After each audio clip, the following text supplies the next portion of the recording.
we have a huge demographic shifts over the next 10 years. In the United States and ultimately around the world, we're seeing it, where you have people spend more money between the ages of about 28 years old to about 55. And that bulk of the population of that demographic, it's actually shrinking globally and shrinking in the United States. And most of it's entering a phase where, like the baby boomers, which is 75 million of them, are now entering their 60s and 70s, and they're on a spending collapse. So the credit consumption that's fueled the economy for the last 40 years is now in a severe decline. That's very, very deflationary. SDBullion.com is a high-volume physical gold, silver, and precious metal dealer. We are committed to being your trusted source for low-cost, highest quality investment-grade bullion products. Visit SDBullion.com for more information.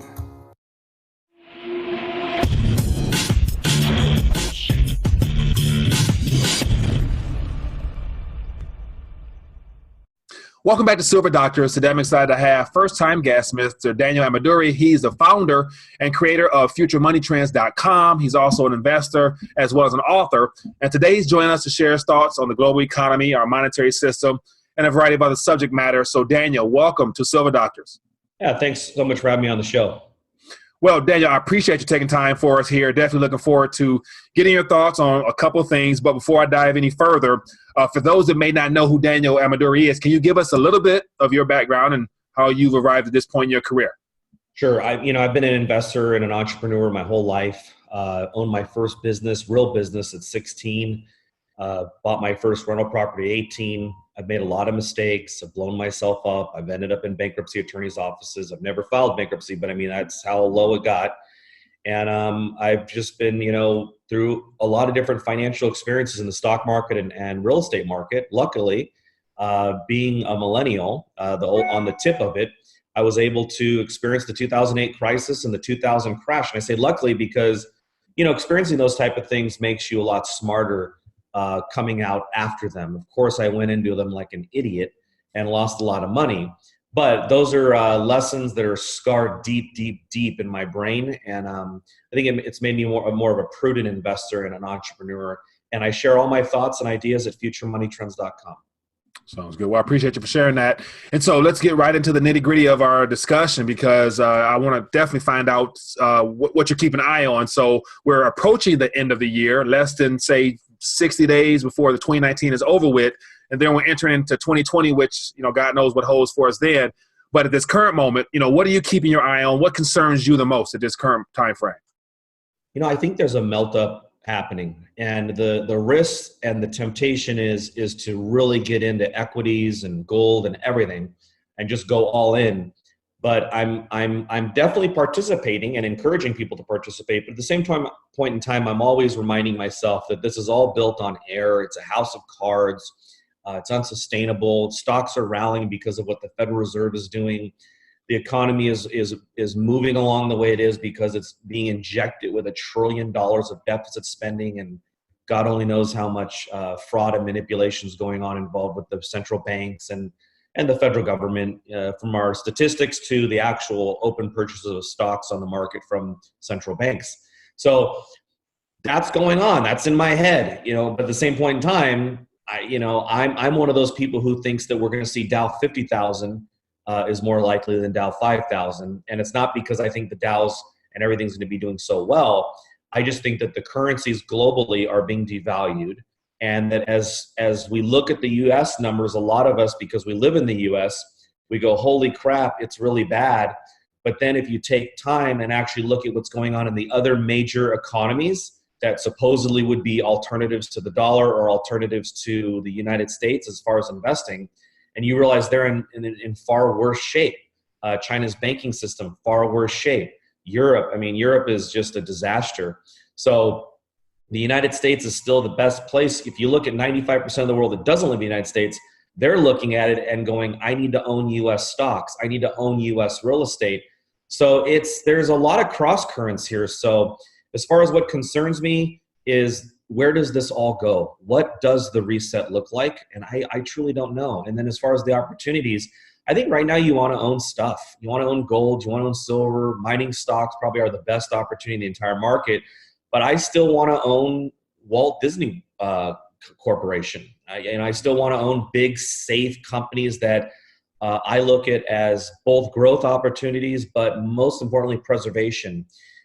Owning Walt Disney, for example, isn't going to protect me from volatility in the stock market, but it's better than having just paper dollars. Walt Disney is going to be doing business in 50 years from now, 100 years from now. And no matter what kind of reset we go through, I have no doubt that that is a valuable asset that I own. All right, sounds good. Now, one of the things you referenced there, and you're probably the first that I've heard to throw out the possibility of you expecting more of a $50,000 as opposed to $5 right away. And so my thought would be, right now we're in an environment where corporate buybacks has been a major driver in the increase in the equities market, give or take this last 10 year since monetary policy has become a major part of it.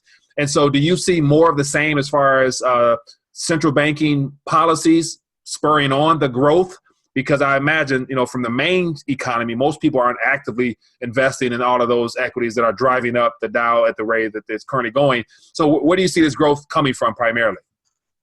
The central bank policies will continue. We have negative yields right now going on all around the world. We have the inverted yield curve that, from I believe it was 1879 to 1929, 70% of the time we had an inverted yield curve, and it happens to be known for being the biggest and best economic boom of all time for the United States. So there's a lot of things that the central banks are doing and that the governments are doing that will continue to stimulate the economy. And I do see them continuing because they can't reverse it. I mean, we saw what just happened right now with interest rates. We couldn't even raise them past 2%. We had to completely backtrack on it. And supposedly we have the lowest unemployment rate ever. When you and I know, and the listeners know, that, they're counting a part-time worker as a full-time worker. They're counting someone with 3 part-time jobs as they're counting that as 3 jobs. So the government statistics have been trashed, for 30 years now. And so we can't trust that. All we know is what's going on with assets. And we're seeing a lot of asset inflation. Doesn't matter if it's houses or stocks, gold right now. I mean, cryptocurrency. There's asset inflation going on everywhere. And that's because the currencies are being devalued. And it's deceiving to the public because they'll say, well, look, the dollar's very strong. Well, the dollar's very strong versus other currencies, but they're all falling together quite rapidly versus assets. In California, just last week I was traveling through and Long Beach area, and I had to fill up the car, and my gosh, it was like $4.75 for a gallon of gasoline. That's a lot. Yeah. Yeah, it's a lot more than here in Michigan. So asset inflation. And so, what's very interesting is that, Jerome Powell, as well as a lot of the other FOMC members, reference that for some reason they can't seem to find 2%. Like, they're not sure exactly what it's going on and how they can't reach the target, because according to the PCE, they're at 1.7, and it's been teetering around that number there. So policies implemented now are geared towards getting to 2%. Nevertheless, them needing to probably overshoot it to, make up for all the lost time. And so what exactly are they using to measure inflation if you are spending $4 and all the other people are feeling the inflation in their pockets? What are they using as a metric, in your opinion? Well, they use a lot of things that are very manipulative and with hedonics, where they might, if Americans were purchasing a T-bone steak last year and that got more expensive, they'll swap it out for a hot dog or hamburger beef. Also, if you look at how they do the inflation numbers, like adjusted to Social Security checks, those are stripped out of energy and food, which is basically kind of the most important things for humans. We need energy to keep ourselves warm or cool and move for mobility. We also need to eat. So they take away a lot of the things that are very important. And they also play with the numbers on how technology the cost will lower, but the value increases, which is how they keep the GDP numbers up. So there's a lot of different things they manipulate. But I should stress to the audience that the fundamentals for a natural economy, a free market economy, we should be seeing severe deflation right now. which is why the Fed's numbers are so skewed and just kind of at zero. The Fed is throwing every inflationary policy they can at this, but the natural economy would want to, first of all, clean out all the excess and wasteful debt and wasteful spending and malinvestment, but it can't because the Fed keeps subsidizing and keeps propping it up. Also, we have a huge demographic shifts over the next 10 years. In the United States and ultimately around the world, we're seeing it, where you have people spend more money between the ages of about 28 years old to about 55. And that bulk of the population of that demographic, it's actually shrinking globally and shrinking in the United States. And most of it's entering a phase where, like the baby boomers, which is 75 million of them, are now entering their 60s and 70s. And they are spending, they're on a spending collapse. So the credit consumption that's fueled the economy for the last 40 years is now in a severe decline. That's very, very deflationary. Senior citizens retiring, pulling money out of the stock market, it's very deflationary. Technology, the use of technology, what it's done to our lives. I mean, take Uber or Netflix, for example. I went from paying $89 to DirecTV to about $15 to Netflix. We don't even have live TV anymore. Now I just go on YouTube on the smart TVs. So a lot of deflationary events happening all around us, which is good for anybody who's an average person and wants to go out and buy something. But the Fed is combating that because of the government. The government has to have inflation for tax revenues and to continue its spending. So it's two forces. If you think about it, you've got technology and demographics on one side, which are extremely deflationary and good for humanity. And then you've got the government and central banks on the other side just pumping out inflation, which is ultimately bad for humanity. But right now we're all kind of just thinking, oh, life's good. I can go down and get a Starbucks. I can go to Disneyland. The Dow Jones is at an all-time high. But all of these things are at a sacrifice of a real quality of living that a lot of us are missing out on. I mean, the fact of the matter is most people aren't even getting by with two incomes right now, and that's because of the inflation. Good points there. Now, one thing you hinted at was that just a shift in demographics where we have a good portion of the population leaving the workforce at a time where deflationary aspects are really kicking in now. And so the baby boomers, retirement, all of those things right there are being brought into question now because I'm seeing more and more articles about how, medical costs, the cost of living, housing costs, all those things that were never really thought about 10, 20, 30 years ago, because monetary policy wasn't a primary driver of all those things price-wise. They're coming to reality now. So a lot of people are going to be in for a shock in the near future. And so touch on the very concept of, because of the environment we're in now, retirement as is being known is ultimately going to change for the younger generation, ideally those that are millennial time frame. We're going to be looking at something different possibly in the next 10, 20 years for our own generation. I look at retirement, the baby boomers are the first true generation that had the whole way of conventional retirement, the way we see it as today, implemented, where you have they had the 401ks, first ones in their adult lives, the IRAs, first ones in their adult lives. But they had the best bond market, best stock market, and best real estate market. And yet so many are struggling. According to Vanguard, the biggest account holder of these 401ks, median 401kers over 65, it's only $55,000 in their account. So I think it's a failed experiment if you look at it. And if you look at like Social Security, where the first recipient put in $28 and then proceeded to take out $28,000, of course it worked for that World War II generation. But now it's really coming to where the experiment is imploding and failing. So if I was a millennial or anybody really, I would start focusing on what the rich do, and that's focusing on preservation and income, and forget about this whole scheme of retirement. And of course, I can't not shamelessly plug my book, Don't Save for Retirement. Check it out on Amazon. And, it really gives the ideas of alternatives. But in the end, the rich, the banks, the insurance companies, there's a proven strategy to preserve and grow your wealth. It's very obvious, and it's very easy to do. But the middle class gets caught up into these retirement schemes because they're trying to get rich and they're trying to do the right thing. But really, is it the right thing? Who's really making money off of all these retirement vehicles? There's a great book out. I can't remember what the guy's name is, but I believe the book is called Where's All the Clients' Yachts? Or maybe he leads the book off with that. He's at the harbor in Wall Street in New York, and he's like, well, where are all the clients' yachts? And that's my point about retirement. I've never heard of that one, so I got to definitely check that one out. And so a part of the explanation you mentioned a moment ago about, debt. And so the government plays a major part in this because they're the ones that brought in this current monetary system by allowing the Federal Reserve to become the primary issuer of our national currency. And it's been a crutch for them up until this point, but yet $23 trillion, as of last week, I heard his official number. I haven't looked at the debt clock about it yet, but $23 trillion and climbing.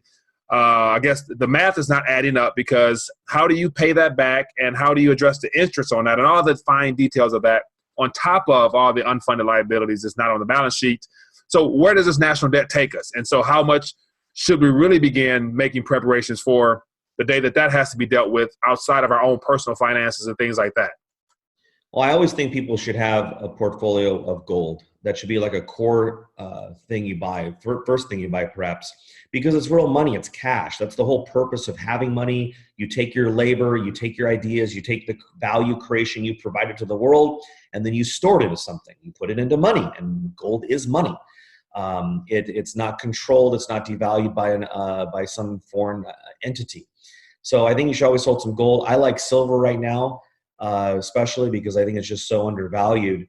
But as far as what's going to happen with the debt, we know that it's not going to ever get paid back. I've spoken to Congress people on both sides of the aisle, and it's similar answers. One of them was brutally honest. He just straight told me, he goes, look, we all know it's never going to get paid off, and so we're just going to keep going. We're going to keep going until we have to deal with it. Now, when they have to deal with it, that's the real question right there. Because none of us listening to this or talking about this, we don't know. Nobody really knows. Think about 2008. We didn't know that they were going to come out with 4 QEs and do a $750 billion bailout, and that the other countries and sovereigns would happily accept all of this BS and just things that they should have projected, but they didn't. And then you come to realize that, well, everybody's in the same boat. And everybody that's in power right now globally, it's working out for them, so they don't want to rock the boat, especially if you're a dictator or a communist leader in China. So where does this all go? Ultimately, there is going to be some sort of reset, but we don't know what it's going to look like. They could vaporize $6 trillion of debt that the Federal Reserve owns. They could refinance it. They could do some sort of jubilee.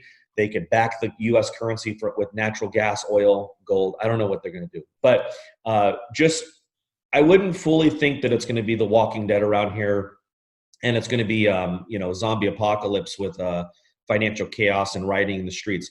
We ultimately don't know, but I think you should always prepare for the worst, and then you have to focus on growth, not survival. Focus on growth, and then, like I said from the beginning, we know there's volatility coming. Something big is coming within the next 5 years, more than likely. And I think you'd be very prudent to own gold right now. I think gold's probably one of the best buys in the market as a preservation tool. Silver, one of the best buys right now as a growth vehicle. Right, very true. And so I'm curious to get your thoughts on. We know things are happening. We know something is coming. How it's going to play out, no one knows exactly. And so a part of that change will be the current model of financial banking. And so most people have automatic deposits into their bank account, and then they use their bank credit card, debit cards. I'm assuming that they have to begin thinking about options, whether it be new currency, new issuance of a digital token, or whatever they might try to spin out as a confidence builder in a system that's collapsing. What are your thoughts on the future of banking at its current state? And then what could be some possible things that is rolled out as a part of this change that's coming at some time? That's a great thing for people to start thinking about, because you're right. And banks are becoming more restrictive because the government regulations have become so restrictive on them as well. So it's becoming impossible to bank. People can't even make a $5,000 withdrawal without being reviewed like they're a terrorist or something and having to make an application and show them why I'm pulling out $5,000 of my account. It doesn't matter. It's none of your business. I mean, actually this morning I did a wire. Somebody replaced my roof, and I was supposed to pay the guy like last Wednesday. And I'm just hearing about it. It's on Tuesday today, but the wire was rejected. I was like, why? And they want to know, but they called me to ask me, have you ever met the roofer? What's your relation? I'm like, what are you talking about? I Googled roof, the city I live in, and I replaced the roof. What difference does it make? It's my money. So, I mean, the banks are becoming a real nightmare for people. And of course, people hate the banks because we see how they're ripping us off daily. And people are opting out with Bitcoin and other cryptocurrencies. We're one of the first letters to profile it way back in 2011, Bitcoin. And I've always been an advocate, but I always tell people this: it's speculative. We don't know where it's going to go. We don't know what the government's going to do to fight it. Central banks are going to fight it. But I definitely think that cryptocurrency for millennials and for the unbanked is something that's being adopted. So if that's being adopted, more than likely in 15, 20 years from now, I think it'll be very normal to see a restoration of private currencies. And I look forward to that day, actually. You know, we used to have hundreds of private currencies in the United States around the time when the country started. And right now we only have these government monopoly currencies. And that's, I didn't use the word monopoly for the game, but I guess it has a dual use there. But these monopolized systems by the banks and the governments, where they're able to create money out of thin air. And I look forward to that day as cryptocurrency grows within the millennial community and the 2 billion people who are unbanked around the world. Right, I do agree. And so I'm curious to get your thoughts on just the very concept of privacy. You referenced privacy a couple of times in there, and I know privacy is not necessarily a good word from the government standpoint, and so they're not too happy to have people be able to do things outside of their watching eyes. And so what are your thoughts on the possible regulations that might be coming in regards to privacy coins and the issuance of stable coins by the banks and all that digital stuff? It seems like we're being steered in that direction deliberately. You know, what are your thoughts on that? Oh yeah, I mean, they've got us tracked, and we did it voluntarily to ourselves. We've got cell phones that track all of our movement. We've got Fitbits that let them know what our heart rate is and where we are. We've got Alexas and different Google devices in our house listening to everything. I mean, the government didn't have to do a damn thing. We did it on our own. Now we're all putting these things, rings, and I'm guilty of it too. I mean, I love my ring on my doorbell. But now if they're on every house, I mean, essentially we've surveillanced the entire country, and the government didn't have to spend a penny. We did it voluntarily, and a lot of people have cameras inside their homes now as well through Alexa and Amazon. So the surveillance state is here, and it ain't coming from the government. It's coming from us. It's coming from the free market, the market-driven forces. So that is what it is. As far as banking and currencies, you know, Bitcoin, I like it for privacy and that it's the only decentralized cryptocurrency out there that's legitimate in my view. However, the only real privacy is physical precious metals. And I always tell people to do 3 things. Get some physical precious metals in your hands and hide them somewhere. I don't care where you hide them, or if you do midnight gardening, whatever. Just hide some physical currency, gold and silver. And then I also suggest you store some currency in a neighboring country. For us, the easiest one to do is Canada. And then I would find another vault program, and I would store some offshore. And I look at it this way: you need physical money that you have access to immediately. You need physical money that you could drive to and get to in case your government is in some sort of crisis. And you also want some physical money overseas in case you totally have to get out of Dodge. And that's not to avoid any laws or the IRS or taxes or anything. I'm talking about if something's happening where we have a full-blown crisis, where we have some sort of bank holiday like we did in the 30s, or let's say the stock market's closed, where it was closed for 4 months during World War I. We thought it was closed for a long time after 9/11. It was closed for like almost a week. It was closed for 4 months. Imagine people who have all their money in retirement savings accounts or money markets. So we don't know what's going to happen with the system itself. So I would just make sure you're looking for countries that respect property rights and holding your physical precious metals and diversifying it.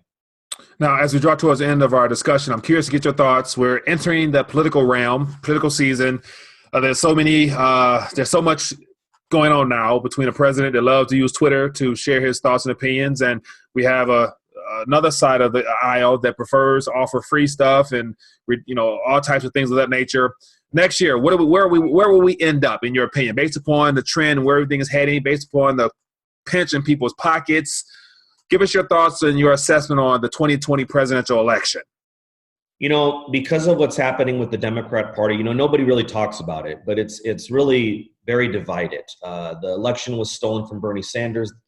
That has never been healed, those wounds. So I don't see how the Democrats can form a coalition on just hate. And they're not really serious when it comes to a lot of their proposals. None of this stuff's going to get done anyway. I mean, people talk about the stock market crashing if Sanders won. Sure, it might crash, but I mean, look, all the stuff he's promised is not going to happen anyway. I mean, look, we can promise to give everybody free stuff, but it also takes the Congress. So our government isn't set up that way. The impeachment thing is a total joke. Let's be real. You're not going to, if the Republicans voted against Trump, that would be suicide. That is political suicide. This president has a 95% popularity rating amongst Republicans, which means if the Republicans turned on Trump, those voters would never again show up to help the Republicans again forever. And so unless they want to put a nuclear bomb in their mouths, they're not going to do that. So that's not going to happen. So he's not going to get impeached. So now, where does he end up in the election? I think he wins electorally. I don't know what he's going to happen with the popular vote, but electoral, I don't see how they can beat Trump. Trump won 10% on Ohio last time. He's going to win Florida again. And these states that, think about if you're in these manufacturing cities, whether Trump's delivered for you or not, he's probably the first president in about 30, 40 years who's actually tried. No one's even tried. All we've done is surrender and shed jobs and say that this is the future and this is the benefit of globalization or the cost of globalization. So, I mean, I don't know. If you're, let's say, a Pennsylvania manufacturing worker, and maybe you got a new job because of the policies Trump's implemented, or maybe you didn't, but at the very least, you're watching somebody who tried and who cared. So I really do see Trump winning an election, and I think that's why the media is just into hyperdrive right now over wishing for recession, wishing for a stock market crash, wishing for impeachment and scandals and all this nonsense, because I think he's going to win, and I think he's going to win quite handedly in 2020. Sounds good there. So I appreciate your assessment and your analysis on what's coming and what's going on. As always, Daniel, it's great to have you connect here with us on Silver Doctors here. So for those that may not know where they can find you at, can you point them back in your direction so that they can be a blessing to you and your work? Yeah, I would love for you guys to go to futuremoneytrends.com, read the Weekly Wealth Digest on Sundays. I also put out my investment ideas during the week, and only things that I invest in. Unless I'm writing a check, it doesn't come up. Sounds good. I appreciate it. Once again, Daniel, it's been great having you on Silver Doctors. Looking forward to having you back on in the future, and hopefully we'll be in better times or have more to discuss at that point. But other than that, thanks again for tuning in, joining us on Silver Doctors. Thanks so much, Mike.